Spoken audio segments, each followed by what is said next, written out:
నిన్నటి రోజున శంకరుడు గంగని పట్టడంలో ఒక గొప్ప కారుణ్యం, ఒక గొప్ప దయ. ఎందుకని?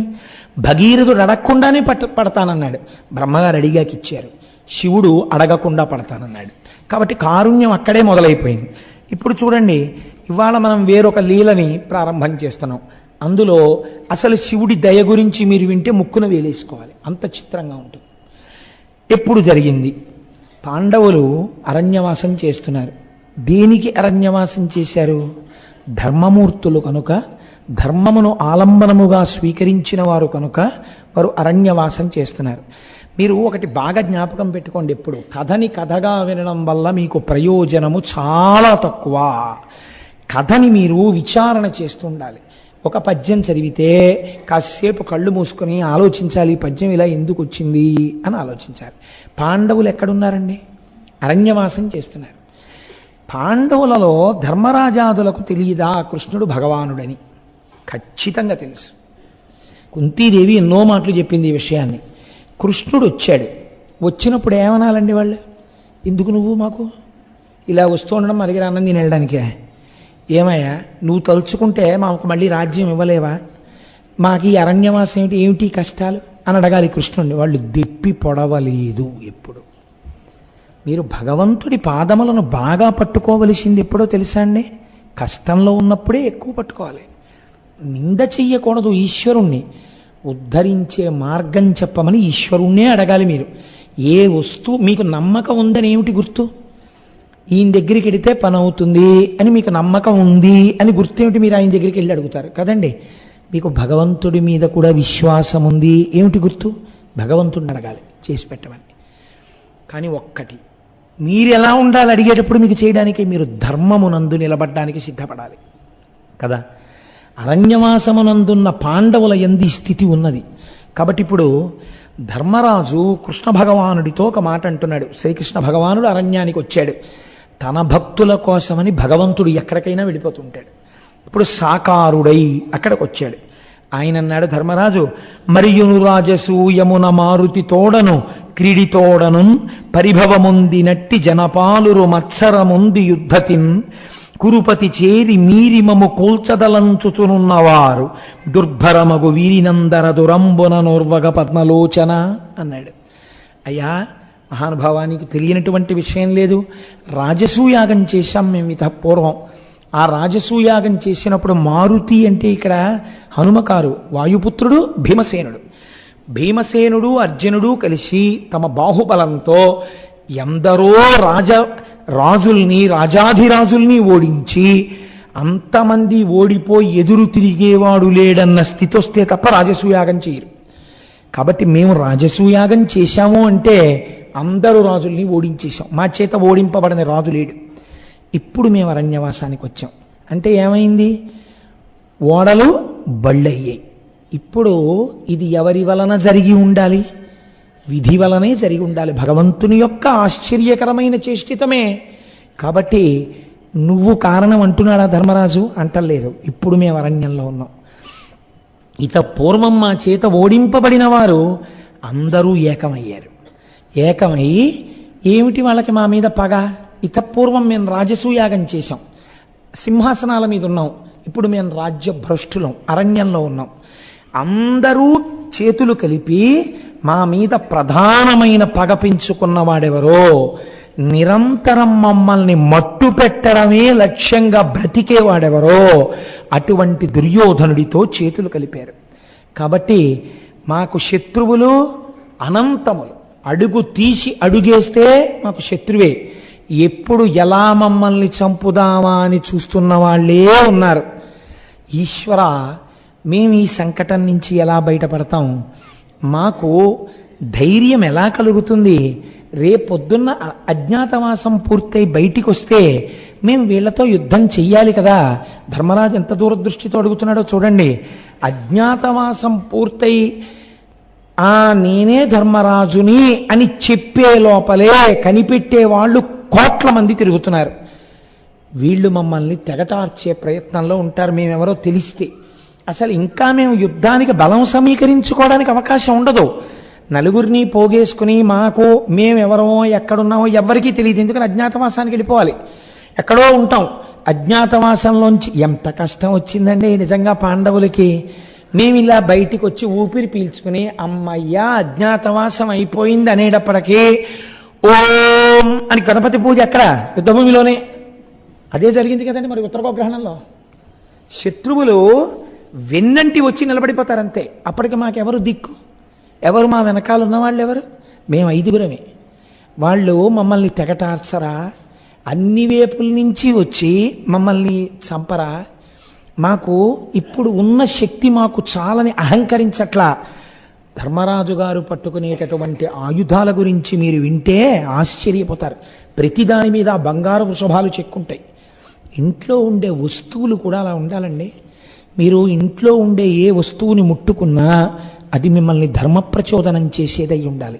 మీ మనస్సు వ్యగ్రతతో ఉందనుకోండి, మీరు ఇలా వెళ్ళి కబ్బోర్డ్ తీస్తే కేవలం మీ ప్యాంట్లు చొక్కాలు హ్యాంగర్ ఉండకూడదు. మీ ప్యాంట్లు చొక్కాలతో పాటు ఆ వెనకాతల ఒక రాజరాజేశ్వరి అమ్మవారి ఫోటో ఉందనుకోండి, మీ మనస్సు ఏదో ఉద్ధతితో బయలుదేరుతూ ప్యాంటు షర్టు తీసుకుంటోందనుకోండి, అమ్మవారి ఎదురుగుండా కనపడగానే ఎంతమందికి నువ్వేం ఉపన్యాసాలు చెప్పావు, ఇవాళ ఎంత కోపంతో బయలుదేరుతున్నావు, అలా వెళ్ళొచ్చా నువ్వు? అంతే, సంయమనంలో కడతారు. ఎటు తిరిగినా మీకు చంద్రశేఖర పరమాచార్య స్వామి వారి మూర్తులు కనపడుతున్నాయి అనుకోండి, ఆయన్ని చూడగానే అసలు ఆయన యొక్క ఆ చిరునవ్వు చూడగానే మీ మనస్సు శాంతంగా ఉంటుంది. అవతల వాళ్ళ అజ్ఞానాన్ని మీరు మన్నించగలుగుతారు. ఈ స్థితి రావడానికి వస్తువులు కూడా అలా ఉండాలి. అందుకే ధర్మరాజు గారి వాడేటటువంటి ఆయుధాలన్నింటి మీద బంగారు వృషభములను చెక్కించుకున్నాడు ఆయన. ఎందుకో తెలుసా అండి? బంగారు వృషభములు, వృషభము పరమశివుడు అధిరోహిస్తాడు. వృషభము ధర్మమునకు సంకేతము. నేను ఆయుధం పట్టినా ధర్మానికే పట్టాలి, నేను బాణం వదిలితే ధర్మానికే వదలాలి, నేను ఇలా పట్టుకుంటే వృషభాలు కనపడుతుండాలి. కాబట్టి నిష్కారణ బాణ ప్రయోగం జరగకూడదు. అందుకని దాని మీద కూడా వృషభాలే. మీకు ఏది వచ్చినా మీకు ఈ ధర్మం నేర్పిందండి. లోకంలో మన పౌరాణిక వాంగ్మయం లాంటి వాంగ్మయం ఎక్కడుందండి ప్రపంచంలో? మీరు విచారణ చేసి చదవండి. అసలు నేను ఇటువంటి ధర్మంలో పుట్టినందుకు ఈశ్వర కృతజ్ఞుడను, ఎన్ని జన్మలెత్తినా నన్ను ఈ ధర్మంలో పుట్టించని అడుగుతారు మీరు. కాబట్టి ఇప్పుడు ఆయన ఎంత గొప్పగా అడిగాడో చూడండి. ఆయనకి గాంధీవం ఉంది. ఎవరికి? అర్జునుడికి. దాని నిండా పద్మాలు ఉంటాయి, బంగారు పద్మాలు. బంగారు పద్మాలు ఎందుకో తెలుసా అండి? పద్మంలోంచి లక్ష్మీదేవి ఆవిర్భావం. లక్ష్మి అంటే జయం. అది పట్టుకున్నానంటే జయమే, తెగటార్ చేయాలి. ఆ ఉత్సాహానికి ఆయన అలా పట్టుకుంటాడు. వాళ్ళ ఆయుధాల గురించి ప్రత్యేకం పాండవులు ఆయుధములు అని మీరు ఒక ఉపన్యాసం విన్నారనుకోండి తెల్లబోతారు. అలా ఉంటాయి. సరే, ఇప్పుడు మనకు అది అంత అల్లరి ఎందుకు కానండి. ఇన్ని ఉన్నా మిడిసిపడలేదు ధర్మరాజు గారు. కృష్ణుణ్ణి చూసి అంటున్నాడు, మాకు రక్షణ దేని వలన ప్రసరిస్తుందో, ఇన్ని కోట్ల శత్రువుల్ని మేము ఎలా ఎదుర్కోగలమో మార్గం చెప్పవయ్యా అన్నాడు. ఇది పెద్దలు కనపడినప్పుడు మీరు అడగవలసిన మాట. ఇప్పుడు చూడండి కృష్ణుడు ఎంత అందంగా మాట్లాడుతున్నాడు. ఎక్కడున్నాయండి శివకేశవ వేదాలు? కృష్ణుడు అంటున్నాడు, అనినా వనజాక్షుడారసి అనియను ధర్మజునితోడా అనఘ చరిత్ర మునివరుడు ఉపమన్యుని శాసనమునచే శివుని కొలిచి శక్తులు కొంటిన్. నాకు ఉపమన్యు మహర్షి ఉపదేశం చేశారు. నేను పరమశివుణ్ణి ఆరాధన చేసి ఎన్నో శక్తులు పొందాను. కృష్ణ భగవానుడు చెప్తున్నాడు అర్జునుడు ధర్మరాజు గారితోటి అని. అభవుడు, సంశ్రితార్తిహరుడు, అద్భుత శౌర్య ధురంధరుండు, అద్భుత శౌర్య ధురంధరుణ్ అసద్విభవహరుండు, మీరికను విశ్వవిమోహన ధీరుడైన అవ్విభుని భజించి చేకొనుడు వెగ్గల మొప్ప సమస్త సంపదల్ రభసములేని మార్గమిది రాజలలామా తలంచి చూడుమా. ఎందుకయా బెంగపెట్టుకుంటావు? మహానుభావుడు, దీనదయాళు, ఎవరి పేరు శివుడో, ఎవరు మంగళములన్నిటికీ కూడా ఆలవాలమో, ఎవడి అనుగ్రహము మంగళములనిస్తుందో, ఏ ఒక్కడు ఇలా చెయ్యెత్తి అంటే నీకు శుభం జరుగుతుందో, ఏ ఒక్కడు నిన్ను చూసి నవ్వినంత మాత్రం చేత సమస్త లోకములు నీకు ఎదురు నిలబడినా నువ్వు బెంగ పెట్టుకోనవసరం లేదో. వాళ్ళు ప్రాజ్ఞుడి పరిస్థితి ఎప్పుడు ఎలా ఉంటుందో తెలుసా అండి? శత్రుబలాన్ని అంటే క్షాత్రమునందు శత్రువు ఎంతటి వాడంటే అనకూడదు. ఎంతండి వాడెంతండి అనడు క్షత్రియుడు. చిన్న శత్రువు అయినా సరే బాగా వాడి బలాన్ని ఎక్కువ చూడాలి. మీకు అందుకే లోకంలో సింహావలోకనము అన్న మాట వచ్చింది. సింహం మృగరాజు, అది కానీ గర్జించింది అనుకోండి మిగిలిన జంతువులు పారిపోతాయి. అలాంటి సింహం అరణ్యంలో నడిచి వెళ్ళేటప్పుడు దాని వెంట్రుకల్లోంచి వాసన ఎంత దూరం వస్తుందో అంత దూరం జంతువులు ఉండవు. అలాంటి సింహం ఒక 50 అడుగులు నడిచి ఆగి వెనక్కి తిరిగి ఒకసారి చుట్టూ చూస్తుంది. ఎందుకు చూడడం అంటే, నేను ఇంత మృగరాజుని కదా, నా దగ్గరికి ఎవరొస్తారని ధిక్కార ధోరణితో ఉండదు, వెనక్కి తిరిగి చూస్తూనే ఉంటుంది. నీవు 4 సభలలో పూజనీయుడు అనిపించుకుంటే ఇంకా నా అంతటి వాడెక్కడున్నాడని నువ్వు భగవదారాధనం మానేసి, ధ్యానం మానేసి, ఓ 4 మంచి పుస్తకాలు చదవడం మానేసి నువ్వు ఉంటే నువ్వు సింహావలోకనము చేసిన వాడవు కాదు, నక్కవైపోతావు. కాబట్టి ఏం చెయ్యాలి అంటే సింహాన్ని దృష్టిలో పెట్టుకోవాలి. పెట్టుకుని ఎప్పుడు శంకరాచార్యులు వారు అందుకే చెప్తారు, అంతటి మహానుభావుడు, పిబేయం విద్యార్థి తవ చరణ నిర్ణేజన జలం అనాలి. అమ్మా నీ కాళ్ళు కడిగిన నీళ్ళు ఎప్పుడు తాగుతానోనమ్మా, ఎప్పుడు తాగుతానోనమ్మా అంటూనే ఉండాలి ఎప్పుడును. ఇవి వెనక్కి తిరిగి చూడాలి. అందుకని ధర్మరాజు గారు ప్రాజ్ఞుడు, మాకిన్నున్నాయంటలేదు, శత్రుబలాన్ని ఎక్కువ చేసి చెప్తున్నాడు. నిజంగా శత్రుబలం అంత గొప్పదా? పాండవుల ముందు నిలబడగలిగిన బలమేనా? మీరు తక్కువని అనుకోక్కర్లేదండి. కురుబలం గురించి నిజంగా మీరు చూస్తే అసలు ఒక్కొక్కడు ఎటువంటి వాడో తెలుసా అండి. యుద్ధం అక్కర్లేదు, మీరు ఏమి యుద్ధం చేయక్కర్లేదండి వాళ్ళతో. మీరు యుద్ధం ఏమీ చేయకుండా అలా పక్క నుంచి వెళ్ళిపోయారనుకోండి, ఒక్క శాపం ఇచ్చేస్తాడు. అటువంటి వాళ్ళు ఉన్నారు అందులో. ఎటువంటి వాళ్ళు? నాకు ప్రాణప్రదమైనటువంటి పద్యాలు అవన్నీ ఎప్పుడైనా విరాట పర్వం మళ్ళీ అయ్యప్ప స్వామి గుళ్ళో చెప్తే ఆ పద్యాలు విందురుగాని, చిక్కన గారి పద్యాలు. అందులో ఆయన అంటాడు, యుద్ధం చేయడానికి వెళ్ళాడు అర్జునుడు. వెళ్ళి నిలబడితే ఎదురుగుండా కురుసైన్యం అంతా నిలబడింది. ఉత్తర కుమారుడికి చూపించి ఒక్కొక్కళ్ళని పరిచయం చేస్తున్నాడు. పరిచయం చేసేటప్పుడు మీరు చూడండి, కడుపులో అగ్నిహోత్రం ఉంది అర్జునుడికి. అయినా మాట తోలడం, ఎవ్వరినీ తక్కువ చేసి మాట్లాడ్డు. ఎదురుగుండా ఉన్నది రిపు సైన్యం, శత్రు సైన్యం. ఎంత అందంగా మాట్లాడతాడో చూడండి. మాట అలా ఉండాలండి నిజంగా. క్షాత్రధర్మం అంటే అది. కాంచనమయ వేదికా కనత్కేతనోజ్వల విభ్రమము వాడు కలశజుండు. ఈ పద్యం మీరు ఆంధ్రదేశంలో చాలా ప్రచారంలోకి వచ్చింది. మహానుభావుడు ఎవరు చదవాలో వారు చదివారు. నిజంగా దృశ్యకావ్యాల కింద వచ్చే కొన్ని సింహలాంగూల భూషిత నభోభాగకేతు ప్రేంఖణము వాడు ద్రోణసుతుడు కనక గోవృష సాంద్ర కాంతి పరిస్ఫుట ధ్వజ సముల్లాసంబు వాడు కృపుడు లలిత కంబు ప్రభాకలిత పతాకా విహారంబు వాడు రాధాత్మజుండు మణిత మయోరగ రుచిజాల మహితమైన పడగవాడు కురుక్షితిపతి మహోగ్ర శిఖర ఘన తాళ తరువగు సిడమువాడు సురనదీసూనుడేర్పడ చూచికొనుము అన్నాడు. అప్పటి వరకు ఆయన బృహన్నల అర్జునుడిగా గాంధీవం పట్టుకుని రథంలో వెళ్ళాడు. ఎదురుగుండా నిలబడింది సైన్యం. ఎటువంటి సైన్యమో చెప్తున్నాడు. కాంచనమయ వేదికా కనత్కేతనోజ్వల విభ్రమము వాడు కలశజుండు. ఇదండి లోపల భక్తి అంటే. మొట్టమొదట ఇంతమందిని చూడగానే ఎటు తిరిగి నమస్కారం చేశాడో తెలుసా అండి? తన గురువు ద్రోణాచార్యుల వారికి నమస్కారం చేశాడు. ఆ గురుభక్తి లేకపోతే జీవితంలో పైకి రాడు. ఏది చేసినా ఆ గురువుగారు అనుగ్రహం అనగలగాలి. ఆ సంస్కార బలం లోపల ఏర్పడిపోవాలంతే. అందుకని మొట్టమొదట చెప్తున్నాడు, ఎవరో తెలుసా ఆయన? కాంచనమయ వేదికా కనత్కేతనోజ్వల విభ్రమము వాడు. బంగారు అరుగు సింహాసనంగా ఆయన యొక్క జెండాగా ఉంటాట ద్రోణాచార్యుల వారు. అసలు నిజంగా వాళ్ళకి అటువంటి ఆలోచనలు వచ్చినందుకు చూడాలి. ఎందుకని? ఆ రోజుల్లోనండి అసలు భరతఖండం మొత్తం మీద ద్రోణాచార్యుల వారి దగ్గర చదువుకొని వాళ్ళు లేడు. అటువంటి గురువు. కాబట్టి అరుగుల మీద ఎప్పుడూ శిష్యులే. అది బంగారు అరుగు. కాబట్టి బంగారు అరుగు తన జెండా గుర్తుగా ఉన్నవాడు. సింహలాంగూల భూషిత నభోభాగకేతు ప్రేంఖణము వాడు ద్రోణసుతుడు. ఆకాశంలో ఒక సింహం తోక ఉందనుకోండి, మీరు వెళ్ళి సింహం తోక కట్టుకుంటాడండి ఎవడైనా? సింహం తోక ఆకాశంలో ఉన్నట్టుగా ఉంటుంది అశ్వత్థామ యొక్క పతాకం.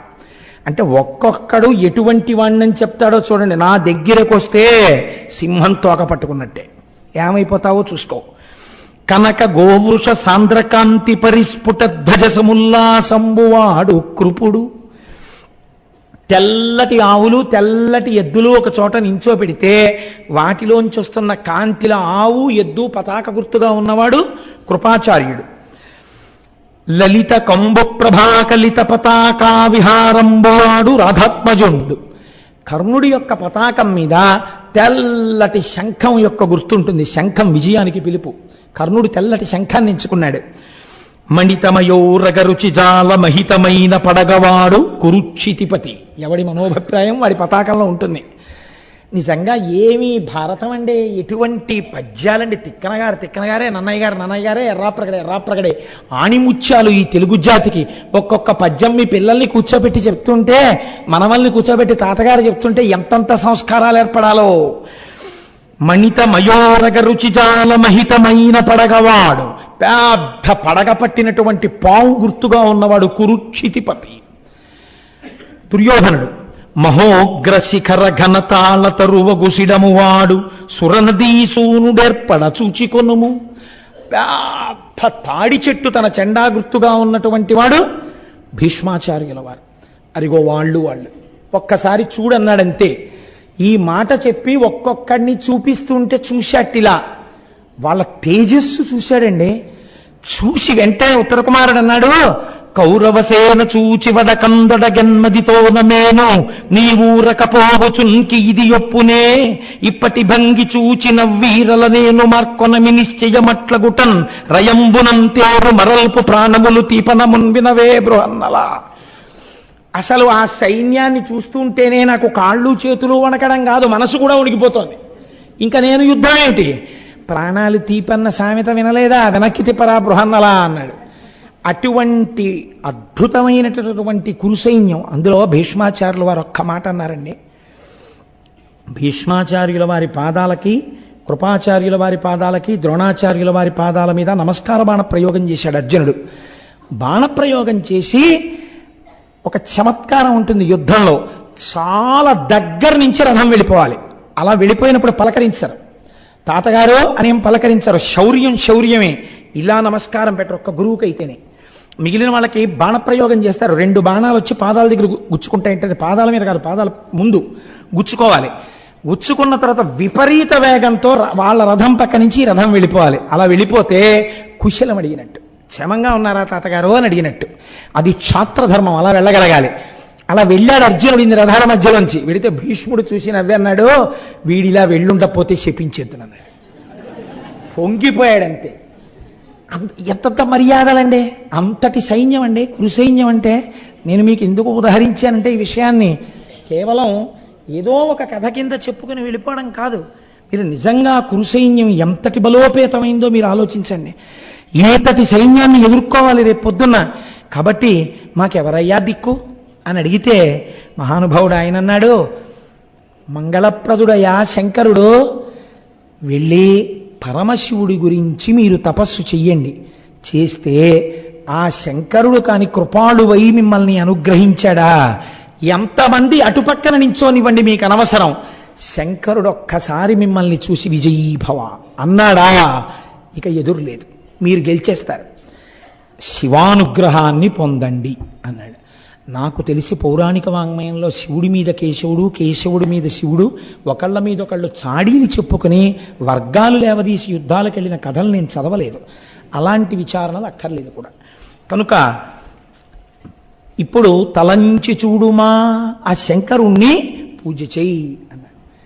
చెప్పి కృష్ణ భగవానుడు వెళ్ళిపోయాడు. ఇప్పుడు ఆ కృష్ణ భగవానుడు ఎవరి రూపంలో ఉన్నాడు? వ్యాసుడి రూపంలో నారాయణుడే ఉన్నాడు. ఇప్పుడు వ్యాస భగవానుడు అక్కడికి వచ్చాడు. ఇప్పుడు మీరు ఒక్కటి బాగా జ్ఞాపకం పెట్టుకోండి, ఒక గొప్ప సామెత ఒకటి ఉంది, tell me your friends, I will tell you what you are. మిమ్మల్ని ఒక పెద్ద సభలో చూడగానే పేరు పెట్టి పిలిచి మీ యొక్క కుశలం అడిగారు అనుకోండి ఒక ఆయన, లేదా వారు మీ ఇంటికి వస్తారు, ఎప్పుడైనా ఏదైనా పిలిస్తే వారు మీ ఇంటికి వచ్చి కొంతసేపు కూర్చుని మాట్లాడి వెళ్తుంటారు. ఆయనకేం తోచకపోతే కాసేపు మీ ఇంటికి వస్తానని వచ్చి భారతంలోంచో రామాయణంలోంచో 4 శ్లోకాలు చెప్పి మీతో పంచుకుని వెళ్ళిపోతుంటారు.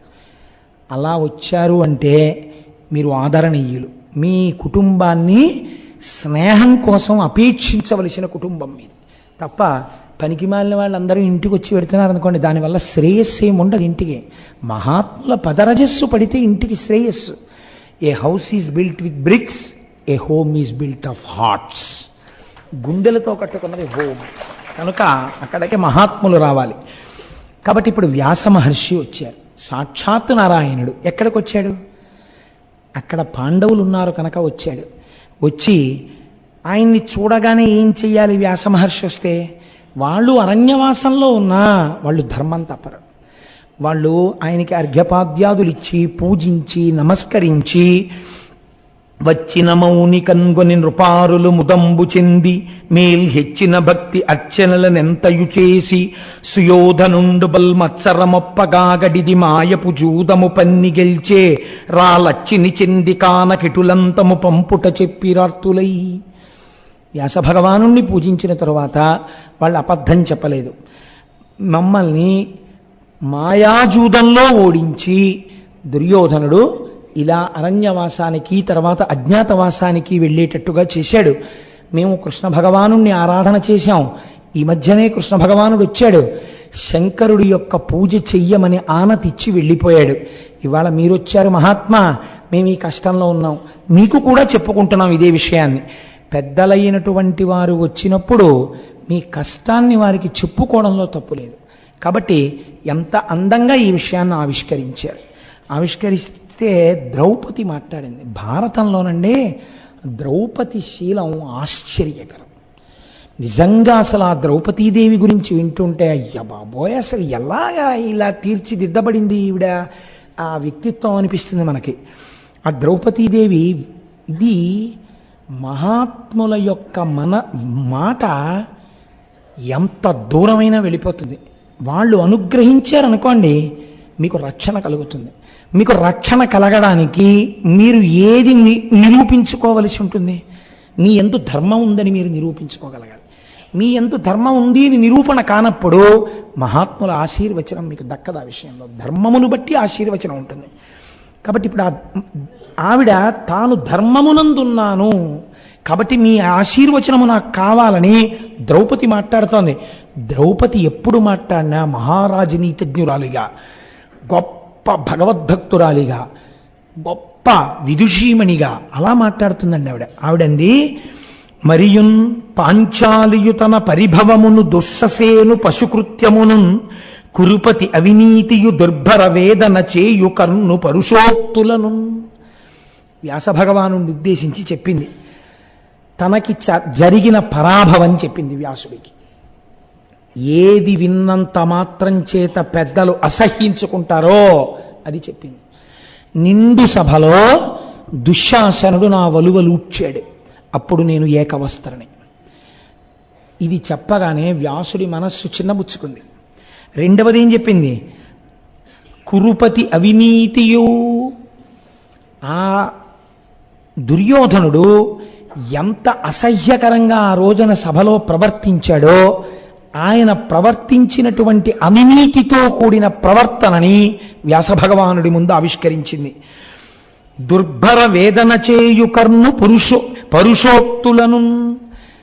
మీరు ఒకసారి కొట్టారనుకోండి, ఆవిడ ఆర్డర్ తీసుకొస్తోంది. దుశ్శాసనుడు చీర లాగేశాడు, అది నేను కొంత మరిచిపోగలను. దుర్యోధనుడు చాలా అవినీతితో ప్రవర్తించాడు. ఏమిటో తెలుసా అండి? తొడ చూపించి ఇలా కొట్టాడు, వచ్చి ఇలా కూర్చో అన్నాడు. అందుకే నీ తొడలు విరిచేస్తానన్నాడు. భీమసేనుడు సభలో ప్రతిజ్ఞ చేయడానికి కారణం అది ధర్మం తెలియక కాదు, తొడ మీద కొట్టకూడదని తెలుసు. కానీ అందుకే ధర్మశాస్త్రం ఎంత దూరం చెప్పిందో తెలుసా అండి? ఇంటిలో భార్య కాకుండా పరస్త్రీలు ఉండగా తొడ మీద చప్పుడు చెయ్యకూడదు పురుషుడు, ఇంటి యజమాని, కీడుస్తుంది. తొడ మీద చప్పుడు చేశాడు దుర్యోధనుడు. ఇది అవినీతి. తెలియదా? తెలుసు. నేనేమవుతాను? మరదల్లో వదిన గారిని అవుతాను. తల్లి లాంటి దాన్ని నన్ను చూసి తొడ చూపించి చప్పుడు చేశాడు. అంటే నిన్ను గెలుచుకున్నాను, నా దాసివి, నిన్ను నేను ఎలా అయినా వాడుకోవచ్చు, వచ్చి తొడక్కని చూపించాడు. ఎంత అవమానం నాకది! నిండు సభలో చేశాడు. ఇది వ్యాసుడికి చెప్తోంది ఆవిడ. ఎవరి దృష్టిలో పడాలో వారి దృష్టిలో పెడుతోంది. ఎంత గొప్పగా తీసుకెళ్లారండి మన వాళ్ళు, బోధ చేశారు. ఇలాంటి తప్పుడు పనులు చెయ్యకు నువ్వు గృహస్థాశ్రమంలో ఉండి. దుర్భర వేదన చేయు కర్ణు పరుషోక్తులను. కర్ణుడు చాలా పరుషమైనటువంటి మాటలు మాట్లాడాడు. దాసి దుర్యోధనుడి చేత గెలవబడిందన్నాడు. ఆనాడు కర్ణుడు చెప్పిన మాటలున్నాయే, ఈ పైరిండైనా మర్చిపోతానేమో కానీ అవి నేను మర్చిపోలేను. ఇంత బాధ ఒక్క ఆడదాన్ని పెట్టారు వాళ్ళు. ఒక్క ఆడదాని మీద ఇంత అక్కసు చూపించారు. ఈ ఎత్తిపొడుపు ఏమిటి మీరు గమనించండి. ఇంత ధర్మాత్ములై అరణ్యవాసానికి కట్టుబడి నువ్వు వస్తే పూజలు చేసి నిలబడిపోయి నిన్ను వేడుకుంటున్న వాళ్ళు నీ వంశంలోంచే వచ్చారు. నీవే వీళ్ళందరి యొక్క ఈ సంతానానికి అంతటికీ కారణం కదండి. మరి పాండురాజపుత్రులు అలా వచ్చిన వాళ్ళే. ధృతరాష్ట్రుడు ఆయన యొక్క కుమారుడే, వ్యాసుడు కుమారుడేగా. అటువైపు వాళ్ళు అలా చేశారు. అటువైపు చెప్పగలిగిన సమర్థత నీది అయినప్పుడు నన్నింత అవమానాలు పాలు చేశారు. ఇది చెప్పడంలో అర్థం ఏమిటి? శాసించగలిగిన వాడివి, నీకెదురు తిరిగితే శాపవాక్యం విడిచిపెట్టగలిగిన వాడివి. ఇది అడగదావిడ. ఇది ఆవిడ తెలివితేటలు. అమ్మ బాబోయ్, ద్రౌపదీదేవి లాంటి క్యారెక్టర్ ఎక్కడ ఉంటుందండి? ఈ మూడు చెప్పింది. ఈ మూడు చెప్తే ఇప్పుడు వ్యాసుడు వీళ్ళు గెలవడానికి మార్గం చెప్తాడు. ఇది ఎవరి ఉన్నతికి పనికొస్తుంది? పాండవుల ఉన్నతికి పనికొస్తుంది. తన కష్టం చెప్పి తన భర్తల్ని గెలిపించుకుంది తప్ప వీళ్ళు చేతకాని వాళ్ళైన నిన్ని కష్టాలు పెట్టారని భర్తల మీద వ్యాసుడికి చెప్పలేదు. వాళ్ళు ఎంత ధర్మం తప్పి ప్రవర్తించారో వ్యాసుడికి చెప్పి వ్యాసుడి సలహా చేత భర్తల్ని రక్షించుకుంది. ఇది మహాపాతివ్రత్యం అంటే. ద్రౌపది లాంటి స్త్రీ చాలా అరుదుగా కనపడుతుందండి మీకు. మహాభారతమే. అబ్బో, సరే ఇంకెన్ని ఉపమానాలు వేస్తాను దాని గురించి. భయం ఏమిటంటే గబుకునాటి వెళ్ళిపోతుందేమో ప్రసంగం అని అప్పటికప్పుడు అడ్డుకట్ట వేసుకుంటూ ఉండడం. కనుక ద్రౌపదీదేవి మాటలు చెప్తే వ్యాస భగవానుడు అన్నాడు, కౌరవులను మీరును నా కారయగా యొక్క భంగి అయినను. చూసారా, వచ్చేసింది నోటి వెంట. ఏది ద్రౌపది కోరుకుందో ఆ మాట వచ్చేసిందంటే వ్యాసుడి దగ్గర నుంచి. మీకేం కావాలో అది అవతల వారితో అనిపించుకోవడంలో ఉందండి గొప్ప, మీరు అడగడంలో లేదు. ఇది మాట యందు నైపుణ్యం. కౌరవులను మీరును నా కారయగా యొక్క భంగి అయినను ధర్మశ్రీరహి చెందుట మీయడ కూరిమి కరమలదు చుండు గుణరత్న నిధుల్. ఆయన అన్నారు, అటు కౌరవులు నా వాళ్లే, ఇటు మీరు నా వాళ్లే, అయినా నేను